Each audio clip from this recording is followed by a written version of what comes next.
வணக்கம் நண்பர்களே. இந்த பதிவில் நான் ரிவ்யூ டேப்பில் இருக்கக்கூடிய எல்லா ஆப்ஷன்ஸையும் கவர் பண்ணுறேன். அதனால் வீடியோவை ஸ்கிப் பண்ணாமல் கடைசி வரைக்கும் பாருங்கள். வீடியோக்குள்ளே போகிறதுக்கு முன்னாடி நம்ம சேனலை சப்ஸ்கிரைப் பண்ணாதவங்க சப்ஸ்கிரைப் பண்ணிக்கோங்க. நம்ம சேனலுக்குள்ளே போய் மற்ற வீடியோக்களையும் பாருங்கள். கண்டிப்பாக உங்களுக்கு ஹெல்ப்ஃபுல்லாக இருக்கும்.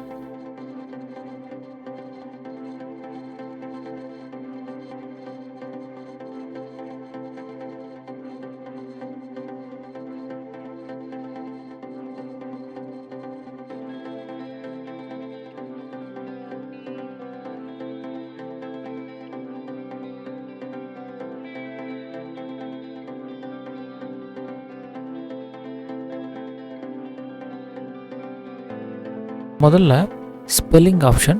ஸ்பெல்லிங் ஆப்ஷன் உங்களுக்கு வேர்டு, எக்ஸல், பவர் பாயிண்ட் மூணுத்துலேயுமே இருக்குது. சப்போஸ் நீங்கள் டைப் பண்ணியிருக்கக்கூடிய கண்டென்ட்டில் ஸ்பெல்லிங் மிஸ்டேக் அல்லது கிராமர் மிஸ்டேக் இருக்கா அப்படின்னு செக் பண்ணுறதுக்கு நீங்கள் இந்த ஆப்ஷனை யூஸ் பண்ணலாம். முதல்ல நீங்கள் என்ன பண்ணணும் அப்படின்னா இந்த ஸ்பெல்லிங் மேலே கிளிக் பண்ணுங்கள். இது கேட்குது, do you want to continue அப்படின்னு சொல்லி கேட்குது. எஸ்ன்னு கிளிக் பண்ணுங்கள். எஸ்ன்னு கிளிக் பண்ணதுக்கப்புறம் அது ஒவ்வொன்றா ஸ்பெல்லிங் மிஸ்டேக் இருக்கிற இடத்துக்கு கர்சர் அங்கேயே வந்துடும். அது உங்களுக்கு காமிக்கும். அப்புறம் சஜஷன்ஸையும் கொடுக்கும்.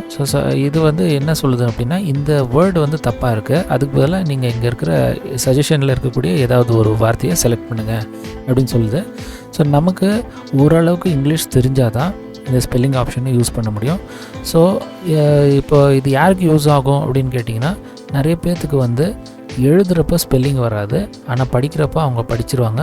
படிக்கிறப்ப அவங்களுக்கு அந்த ஸ்பெல்லிங் ஞாபகம் வந்துடும். அந்த மாதிரி ஆட்களுக்கு தான் இந்த ஆப்ஷன் யூஸ் ஆகும். இப்போ பார்த்திங்கன்னா இங்கே கேட் டபுள் டி இருக்குது. இந்த ஸ்பெல்லிங் கரெக்டாக இருக்குது. இது நான் செலக்ட் பண்ணி சேஞ்ச் கிளிக் பண்ணுறேன். அடுத்தது இந்த இடத்துல ஃப்ரெண்ட்ஸ் அப்படிங்கிற ஸ்பெல்லிங்கும் மிஸ்டேக் இருக்குது. இதுவுமே நான் செலக்ட் பண்ணி சேஞ்ச் கிளிக் பண்ணுறேன். இங்கே பார்த்திங்கன்னா விக்னேஸ்வரான்னு சொல்லி டைப் பண்ணியிருக்கேன். பட் இது கரெக்டாக தான் இருக்குது. இருந்தாலும் இது மிஸ்டேக்குன்னு காமிக்குது. ஏன்னு சொன்னிங்கன்னா, இந்த மாதிரி பேரெல்லாம் நிறைய பேர், அதாவது நேம்ஸ் எல்லாம் பார்த்திங்கன்னா டிக்ஷனரியில் இருக்காது. அதனால் இது மிஸ்டேக்குன்னு காமிக்குது. நம்ம என்ன பண்ணலாம் அப்படின்னா இதை இக்னோர் பண்ணிடலாம். இக்னோர் ஒன்ஸ்ன்னு கிளிக் பண்ணிடுறேன். ஓகே கிளிக் பண்ணிடுறேன். அடுத்தது பார்த்திங்கன்னா தெசோரஸ் அப்படின்னு சொல்லி ஒரு ஆப்ஷன் இருக்குது. இது என்னன்னு பார்த்திங்கன்னா, சப்போஸ் நமக்கு ஒரு வார்த்தைக்கு ஆல்டர்னேட் வேர்ட்ஸ் தேவை, ஆல்டர்னேட் வார்த்தைகள் தேவை அப்படின்றப்ப நீங்கள் இதை யூஸ் பண்ணலாம். இதுக்கு நீங்கள் தெசோரஸ் கிளிக் பண்ணுங்கள். அப்புறம் இந்த இடத்துல நீங்கள் உங்களுக்கு எந்த வேர்டுக்கு ஆல்டர்னேட் வேர்ட்ஸ் தேவை அதை நீங்கள் இங்கே டைப் பண்ணிக்கலாம். ஃபார் எக்ஸாம்பிள் பார்த்தீங்கன்னா, எனக்கு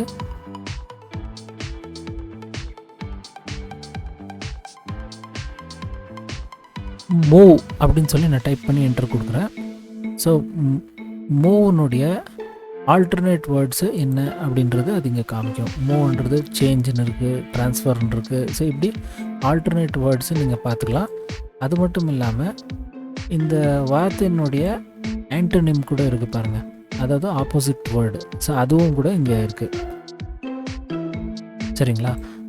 உங்களுக்கு ஆல்டர்னேட் வேர்ட்ஸ் தேவைப்பட்டால் நீங்கள் இந்த தெசோரஸை யூஸ் பண்ணலாம். தெசோரஸ் கிளிக் பண்ணிவிட்டு நீங்கள் இங்கே டைப் பண்ணி என்ட்ரு கொடுத்தீங்கனாலும் சரி, இல்லைனா நீங்கள் இந்த இடத்துல வேர்டை டைப் பண்ணிவிட்டு அதுக்கப்புறம் தெசோரஸ் கிளிக் பண்ணாலும் இது ஒர்க் ஆகும். ஃபார் எக்ஸாம்பிள் இப்போ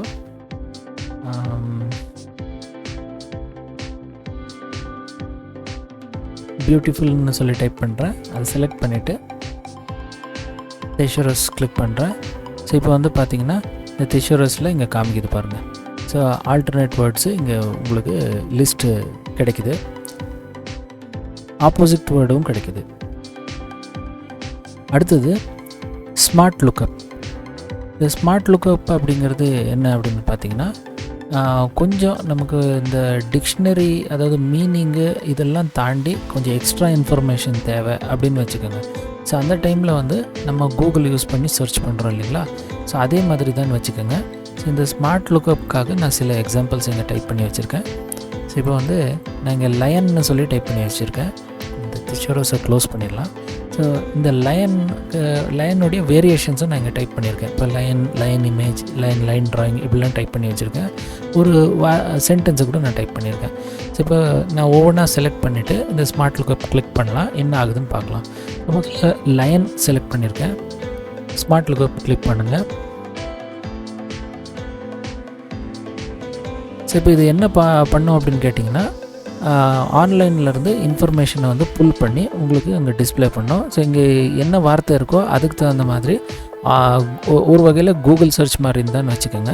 ஸோ லயன்னு டைப் பண்ணதுனால லயனுக்கு ரிலேட்டட் இன்ஃபர்மேஷன்ஸு, அதுக்கு ரிலேட்டட் இமேஜஸ்ஸு அதெல்லாம் வந்து உங்களுக்கு இன்டர்நெட்லேருந்து ஆன்லைன்லேருந்து புல் பண்ணி இங்கே காமிக்குது. ஸோ சப்போஸ் நான் வந்து லயன் இமேஜ் இருக்குது இல்லைங்களா, இது செலக்ட் பண்ணி அகெயின் ஸ்மார்ட் லுக்கப் கிளிக் பண்ணுறேன். ஸோ இதுவும் சிமிலராக தான் இருக்குது. சரி, லைன் ட்ராயிங் செலக்ட் பண்ணி பார்ப்போம், என்ன ஆகுது பார்ப்போம். ஸோ இது கிளிக் பண்ணி பார்த்தீங்கன்னா லைன் ட்ராயிங் வந்திருக்கு பாருங்கள். ஸோ லைன் ஆர்ட் செலக்ட் பண்ணி பார்ப்போம். ஸோ இந்த மாதிரி வருது. ஸோ நீங்கள் என்ன டைப் பண்ணியிருக்கீங்களோ அதுக்கு தகுந்த மாதிரி இங்கே வந்து சர்ச் ரிசல்ட் உங்களுக்கு கிடைக்கும். ஸோ லைன் போயம் இதுக்கு என்ன வருது பார்ப்போம். ஸோ கட்டுரைகள் ஏதோ வந்திருக்கு. ஸோ அந்த வெப்சைட்னுடைய லிங்க் இங்கே வந்திருக்கு. Next which country has more லைன்ஸ்ன்னு டைப் பண்ணியிருக்கேன். ஸோ இதை செலக்ட் பண்ணி அப்போ என்ன பண்ணுது அப்படின்னு பாருங்கள். ஸோ அதுக்கு ரிலவெண்ட் இன்ஃபர்மேஷன் நீங்கள் எந்த வார்த்தை அல்லது எந்த சென்டென்ஸை நீங்கள் செலக்ட் பண்ணிவிட்டு இந்த ஸ்மார்ட் லுக்கப் கிளிக் பண்ணுறீங்களோ அதுக்கு ஏற்றார் போல் அது வந்து ஆன்லைன்லேருந்து உங்களுக்கு இன்ஃபர்மேஷனை புல் பண்ணி அது உங்களுக்கு கொடுக்குது. ஸோ இதுதான் வந்து ஸ்மார்ட் லுக்கப். அடுத்தது ட்ரான்ஸ்லேட் ஆப்ஷன் இருக்குது. ட்ரான்ஸ்லேட் ஆப்ஷன் என்ன செய்யும் அப்படின்னு பார்த்தீங்கன்னா, சரி ஏதாவது அந்த மாதிரி டைலாக் பாக்ஸ் வந்தால் எஸ்ன்னு கொடுத்துருங்க. ஸோ இங்கே வந்து சர்ச் ஃபார்ன்னு இருக்குது இல்லைங்களா, இந்த இடத்துல வந்து நான் ஒரு வார்த்தையை டைப் பண்ணுறேன். ஃபார் எக்ஸாம்பிள் பியூட்டிஃபுல்னு டைப் பண்ணலாம். டைப் பண்ணிவிட்டு இந்த ஆரோவை கிளிக் பண்ணுங்கள். ஸோ இங்கே வந்து பார்த்தீங்கன்னா இதில் வந்து நீங்கள் 2 லாங்குவேஜ் செலக்ட் பண்ணுற மாதிரி இருக்கும். ஸோ ஒன்று வந்து ஃப்ரம் லாங்குவேஜ், அதாவது எந்த லாங்குவேஜில் இருந்து, அப்புறம் எந்த லாங்குவேஜுக்கு அப்படின்றது. ஸோ ஃப்ரம் டு ரெண்டுமே நீங்கள் செலக்ட் பண்ணணும். ஸோ இப்போ ஃப்ரம் இங்கிலீஷ் இருக்குது, டு வந்து ஹிந்தின்னு இருக்குது. ஸோ இங்கிலீஷ்லேருந்து ஹிந்திக்கு வந்து அது வந்து ட்ரான்ஸ்லேட் ஆகிருக்கு பாருங்கள் இந்த மாதிரி. ஸோ இந்த இடத்துல நீங்கள் வேறு லாங்குவேஜ் கூட செலக்ட் பண்ணிக்கலாம். ஸோ இது வந்து சில நேரங்களில் வந்து இந்தியன் லாங்குவேஜஸ் இல்லாமல் கூட இருக்கலாம். அதாவது உங்கள் சிஸ்டத்தில் வந்து அந்த லாங்குவேஜ் இது லைப்ரரி வந்து இன்ஸ்டால் ஆனால் மட்டுமே அந்த லோக்கல் லாங்குவேஜஸ் இங்கே தெரியும். இல்லைன்னா இந்த ஸ்டாண்டர்டான இந்த ஃப்ரெஞ்சு, இந்த ஜெர்மன், இந்த மாதிரி லாங்குவேஜஸ்ஸு எல்லா சிஸ்டத்துலேயும் இருக்கும். ஸோ இப்போ நான் வந்து ஜெர்மன் செலக்ட் பண்ணுறேன். இங்கே வந்து பார்த்திங்கன்னா இங்கிலீஷ் டு ஜெர்மன் வந்து ட்ரான்ஸ்லேட் ஆகிருக்கு. ஸோ ட்ரான்ஸ்லேட்டர் உங்களுக்கு தேவை அப்படின்னாக்கா இந்த ட்ரான்ஸ்லேட் ஆப்ஷன் யூஸ் பண்ணிக்கலாம். அடுத்தது கமெண்ட்ஸ் ஆப்ஷன். இந்த கமெண்ட்ஸ் ஆப்ஷன் வந்து நான் ஏற்கனவே வந்து ஒரு அட்வான்ஸ்டு டுட்டோரியல் ஒன்று பதிவு பண்ணியிருக்கேன். அது வந்து நான் டிஸ்கிரிப்ஷன்லேயும் ஐ பட்டன்லேயும் கொடுத்துருக்கேன், அதை பார்த்து தெரிஞ்சுக்கோங்க. ஸோ இப்போ இந்த கமெண்ட் அப்படிங்கிறது என்ன அப்படின்னு கேட்டிங்கன்னா, ஒரு வகையில் கூடுதலான இன்ஃபர்மேஷன் அப்படின்னு வச்சுக்கோங்க. இப்போ கமெண்ட் பண்ணுறது அப்படின்னு சொல்கிறோம் இல்லைங்களா, கூடுதலான இன்ஃபர்மேஷனாக இருக்கலாம், அல்லது நீங்கள் வந்து ஏதாவது ஃபீட்பேக் கொடுக்கலாம், இல்லை ஒரு ஹிண்ட்டு கொடுக்கலாம், அந்த மாதிரி. ஸோ இப்போ இங்கே வந்து ஒரு டேட்டா இருக்குது. இந்த டேட்டாவுக்கு பற்றின ஒரு அடிஷ்னல் இன்ஃபர்மேஷன் அதை வந்து நான் வந்து சப்போஸ் நான் இங்கே பக்கத்தில் எங்கேயுமே டைப் பண்ண முடியாதுன்னு வச்சுக்கோங்க. இப்போ ஆல்ரெடி இங்கே டேட்டா இருக்குது. இந்த இடத்துல நான் வந்து இப்போ இங்கே ஒரு ஆண்ட்ரீவ்னு ஒருத்தர் இருக்கார், இவரை பற்றி கூடுதலான ஒரு இன்ஃபர்மேஷன் நான் டைப் பண்ணணும். பட் அது வந்து யூஸ்வலி டெம்பரவரியாக இருக்கும்னு வச்சுக்கோங்க. ஸோ டெம்பரவரி இன்ஃபர்மேஷன் அது வந்து நான் இங்கே எங்கேயுமே டைப் பண்ண முடியாது அப்படிங்கிற ஒரு சூழ்நிலை இருக்கிறப்ப நம்ம இந்த கமெண்ட்டை யூஸ் பண்ணலாம். ஸோ நீங்கள் கமெண்ட்டை க்ரியேட் பண்ணணும் அப்படின்னா ஒரு செல்லை கிளிக் பண்ணிவிட்டு நியூ கமெண்ட் கிளிக் பண்ணுங்கள்.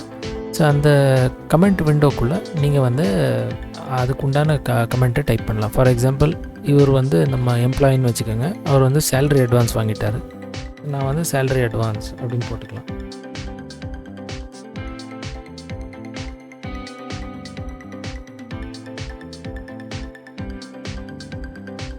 இது மாதிரி.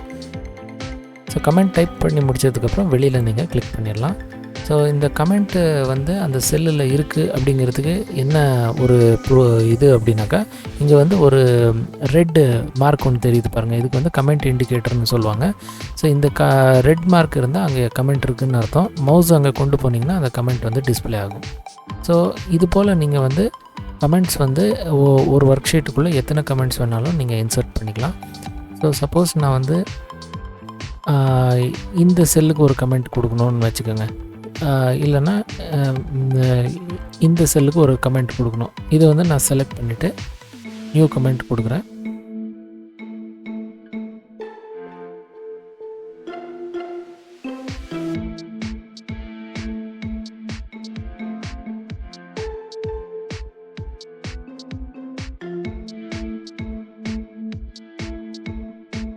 ஸோ இப்போ வந்து இங்கே சேல்ஸ் ரெப்ரசன்டேட்டிவ்னு இருக்குது, அதை வந்து சேல்ஸ் ஹெட்டாக மாற்றுங்க அப்படின்னு சொல்லிவிட்டு நான் ஒரு கமெண்ட் கொடுக்கலாம். இந்த கமெண்ட் அப்படிங்கிறது வந்து ஒரு ஃபீட்பேக் மாதிரி கூட நீங்கள் யூஸ் பண்ணலாம். சப்போஸ் உங்கள் கோவொர்க்கர் அல்லது உங்களுடைய ஃப்ரெண்டு யாரோ ஒருத்தர் தூரம் வேறு ஊர்லேயோ வேறு இடத்துலையோ இருக்காங்க. ஸோ நீங்கள் வந்து இந்த கமெண்ட் இந்த மாதிரிலாம் பண்ணிவிட்டு உங்களுக்கு மெயில் அனுப்பலாம். அவங்க கமெண்ட்டை பார்த்துக்கிட்டு இப்போ நான் வந்து இங்கே என்ன சொல்லியிருக்கேன், இது சேல்ஸ் ரெப்ரசன்டேட்டிவ் அப்படிங்கிறது வந்து நீங்கள் சேல்ஸ் ஹெட் அப்படின்னு மாற்றிடுங்க அப்படின்னு சொல்லியிருக்கேன். ஸோ அவங்க என்ன பண்ணலாம், அந்த சேல்ஸ் ஹெட்டுன்னு மாற்றிடலாம். ஸோ அந்த மாதிரி சில சஜஷன்ஸு நீங்கள் வந்து கொடுக்கலாம். ஃபீட்பேக்கு, சஜஷன்ஸு போன்றவைகளை இந்த கமெண்ட்டில் வந்து கொடுக்கலாம். இந்த கமெண்ட்டை ஏன் யூஸ் பண்ணணும் அப்படின்னாக்கா, கூடுதலான இன்ஃபர்மேஷன் கொடுக்கறதுக்கு. ரெண்டாவது, இங்கே இருக்கக்கூடிய எக்ஸிஸ்டிங் டேட்டாவை வந்து நீங்கள் ஆல்ட்ரு பண்ணாமல் கூடுதல் இன்ஃபர்மேஷன் கொடுக்கணும் அப்படின்ற ஒரு கட்டாயம் இருக்கிறப்ப நீங்கள் இதை யூஸ் பண்ணலாம். ஏன்னா இங்கே இருக்கக்கூடிய டேட்டாவை நீங்கள் டிலீட் பண்ணாமல் நீங்கள் வந்து புது இன்ஃபர்மேஷன் கொடுக்கணும் அப்படின்றப்ப இந்த கமெண்ட்டை வந்து யூஸ் பண்ணலாம். ஸோ இப்போ வந்து இந்த ஒர்க் ஷீட்டில் இதே மாதிரி நீங்கள் நிறைய கமெண்ட்ஸ் இன்சர்ட் பண்ணிக்கலாம். கமெண்ட்ஸுக்கு வந்து கீபோர்ட் ஷார்ட்கட் வந்து Shift+F2 ஓகேங்களா. Shift+F2 ப்ரெஸ் பண்ணிங்கன்னா கமெண்ட்டு வரும். ஸோ அந்த விண்டோக்குள்ளே உங்களுக்கு தேவையான கமெண்ட்டை நீங்கள் டைப் பண்ணிக்கலாம். இது மாதிரி நிறைய கமெண்ட்ஸை நீங்கள் வந்து ஒரு ஒர்க் ஷீட்குள்ளே இன்சர்ட் பண்ணிக்கலாம். இப்போ இதில் வந்து நிறைய கமெண்ட்ஸ் இருக்குதுன்னு வச்சுக்கோங்க. அது வந்து எங்கெல்லாம் இருக்குது அப்படின்றது உங்களுக்கு இந்த கமெண்ட் இண்டிகேட்டர் உங்களுக்கு காமிச்சு கொடுக்கும். இருந்தாலுமே வந்து கொஞ்சம் கன்ஃபியூசிங்காக கூட இருக்கும். ஏன்னா நம்ம வந்து நிறைய இந்த மாதிரி இருந்தால் நம்ம கவனிக்கிறது கஷ்டமாக இருக்கும். ஸோ அதனால் என்ன பண்ணலாம் அப்படின்னாக்கா, ஒரு கமெண்ட்டை செலக்ட் பண்ணிவிட்டு நெக்ஸ்ட்டு கமெண்ட்டு, ப்ரீவியஸ் கமெண்ட் அப்படின்னு ஆப்ஷன் இருக்குது. ஸோ நெக்ஸ்ட்டுன்னு கிளிக் பண்ணிகிட்டே போனீங்கன்னா அடுத்தடுத்த கமெண்ட்டை அது வந்து காமிச்சிட்டே இருக்கும். Next, previous.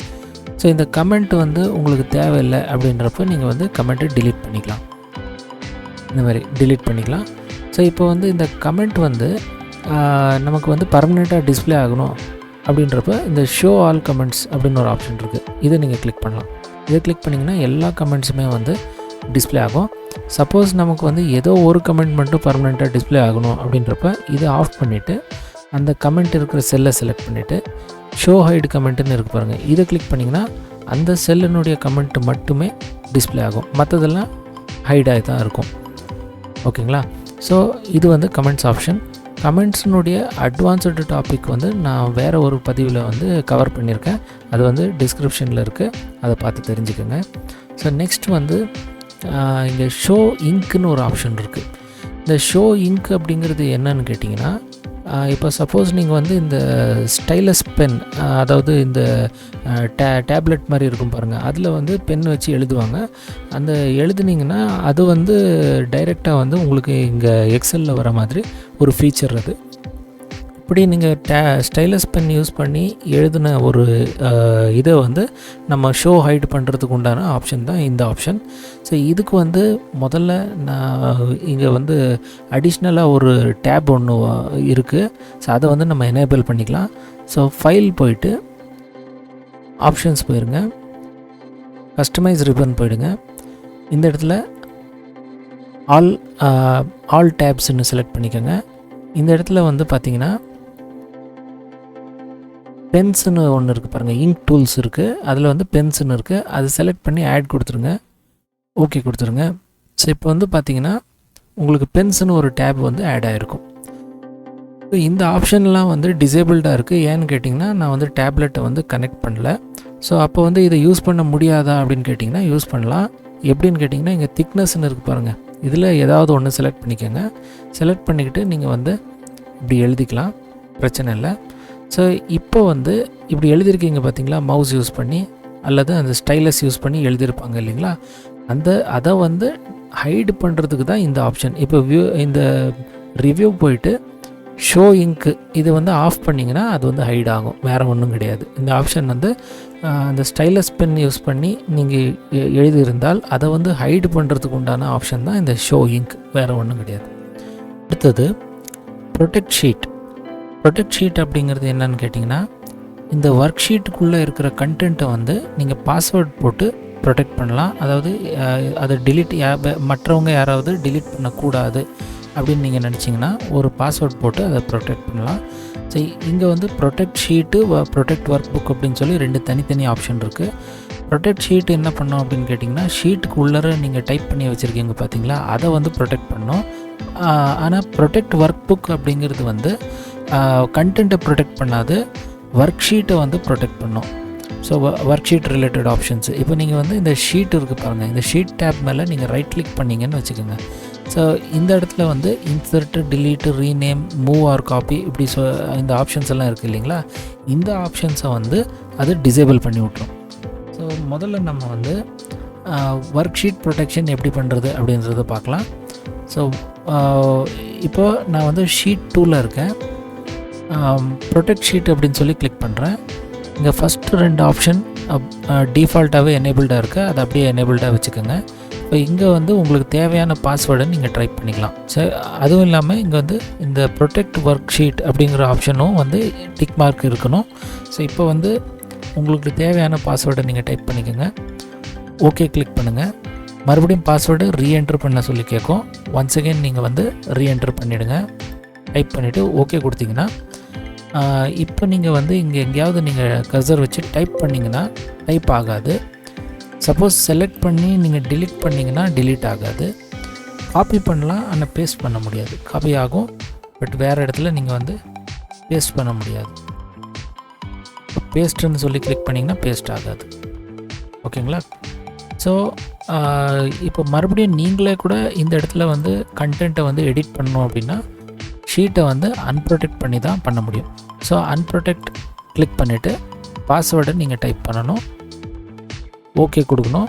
அதுக்கப்புறம் வந்து நீங்கள் உங்கள் ஒர்க் ஷீட்டை வந்து எடிட் பண்ணிக்கலாம்.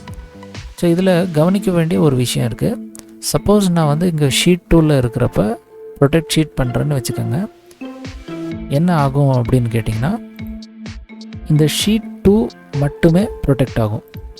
ஸோ ஷீட் 2ல் இருக்கக்கூடிய கண்டென்ட் மட்டுமே ப்ரொடெக்ட் ஆகும். இப்போ நான் வந்து இதை டிலீட் பண்ணி பார்க்குறேன், டிலீட் ஆகலை. இப்போ அதுவே வந்து நான் ஷீட் 3க்குள்ளே போகிறேன் அல்லது வேறு ஒரு ஷீட்டுக்குள்ளே போகிறேன், இங்கே இருக்கிற கண்டென்ட்டு டிலீட் ஆகுமா அப்படின்னு பார்த்தீங்கன்னா கண்டிப்பாக டிலீட் ஆகும். ஏன்னா ஒர்க் ஷீட் ப்ரொடெக்ஷன் அப்படிங்கிறது வந்து ஒவ்வொரு ஷீட்டுக்கும் தனித்தனியாக நீங்கள் கொடுக்க வேண்டியதாக இருக்கும், எல்லாத்துக்கும் மொத்தமாக கொடுக்க முடியாது. ஓகேங்களா? ஸோ ஒர்க் ஷீட் ப்ரொடெக்ஷன் அப்படிங்கிறது ஒவ்வொரு ஷீட்டுக்கும் நீங்கள் தனித்தனியாக கொடுக்க வேண்டியது. ரெண்டாவது, அந்த ஷீட்டுக்குள்ளே இருக்கிற கண்டென்ட்டை மட்டும்தான் அதை ப்ரொடெக்ட் பண்ணும். ஓகேங்களா? இதுக்கு அடுத்தது ப்ரொடெக்ட் ஒர்க் புக் அப்படின்னு ஒரு ஆப்ஷன் இருக்குது. ஸோ ப்ரொடெக்ட் ஒர்க் புக் அப்படிங்கிறது வந்து கண்டென்ட்டை ப்ரொடெக்ட் பண்ணாது, பட் இந்த ஆப்ஷன்ஸை வந்து டிசேபிள் பண்ணிவிடும். இன்சர்ட், டிலீட், ரீநேம் இந்த மாதிரி. இப்போது நான் ஷீட் 2க்கு வந்து ஒர்க் ஷீட் ப்ரொடெக்ஷன் பண்ணியிருக்கேன். ஆனால் யாராவது இந்த ஷீட்டை டிலீட் பண்ணிட்டாங்கன்னா அல்லது ரீநேம் பண்ணக்கூடிய வாய்ப்பு இருக்குது. ஸோ இதை வந்து நீங்கள் அவாய்ட் பண்ணணும் அப்படின்றப்ப இந்த ப்ரொடெக்ட் ஒர்க் புக்கை நீங்கள் பண்ணணும். So protect work book select பண்ணிவிட்டு ஸ்ட்ரக்சர், விண்டோஸ் 2 ஆப்ஷன் இருக்குது. ஸோ அதில் வந்து டிக் மார்க் பண்ணிவிட்டு பாஸ்வேர்டு கொடுங்க, பாஸ்வேர்டு ரீஎன்டர் பண்ணுங்கள். ஸோ இப்போ என்ன ஆகும் அப்படின்னு பார்த்தீங்கன்னா, நீங்கள் ரைட் கிளிக் பண்ணிங்கன்னா இந்த ஆப்ஷன்ஸ் எல்லாமே டிசேபிள் ஆகிடும். Insert, delete, rename, move or copy இது எதுவுமே ஒர்க் ஆகாது. ஸோ இது எல்லா ஷீட்டுக்குமே வந்து இது ஒர்க் ஆகாது. பட் விஷயம் என்னன்னு கேட்டிங்கன்னா, கண்டென்ட் வந்து ப்ரொடெக்ட் ஆகாது. கண்டென்ட்டுக்கும் இதுக்கும் சம்மந்தம் கிடையாது. ஸோ கண்டென்ட்டை வந்து நீங்கள் டைப் பண்ணலாம், ஆல்ட்ரு பண்ணலாம், டிலீட் பண்ணிக்கலாம். ஆனால் இந்த சர்டன் ஆப்ஷன்ஸ் மட்டும் ஒர்க் ஆகாது. ஸோ ஒர்க் புக் ப்ரொடெக்ஷனுக்கும் ஒர்க் ஷீட் ப்ரொடெக்ஷனுக்கும் இதுதான் டிஃப்ரென்ஸு. ஒர்க் ஷீட் ப்ரொடெக்ஷன் வந்து நீங்கள் எல்லா ஷீட்டுக்குமே வந்து ப்ரொடெக்ட் பண்ணணுன்னா ஒவ்வொரு ஷீட்டாக நீங்கள் செலக்ட் பண்ணி தனித்தனியாக வந்து அதுக்கு பாஸ்வேர்டு கொடுக்க வேண்டியதாக இருக்கும். ஒர்க் புக் ப்ரொடெக்ஷன் அப்படிங்கிறது வந்து அந்த ஸ்ட்ரக்சரை மட்டுமே ப்ரொடெக்ட் பண்ணும். இந்த பதிவு உங்களுக்கு கண்டிப்பாக ஹெல்ப்ஃபுல்லாக இருக்கும்னு நம்புகிறேன். நான் மீண்டும் உங்களை அடுத்த பதிவில் சந்திக்கிறேன். அது வரைக்கும் நன்றி, வணக்கம்.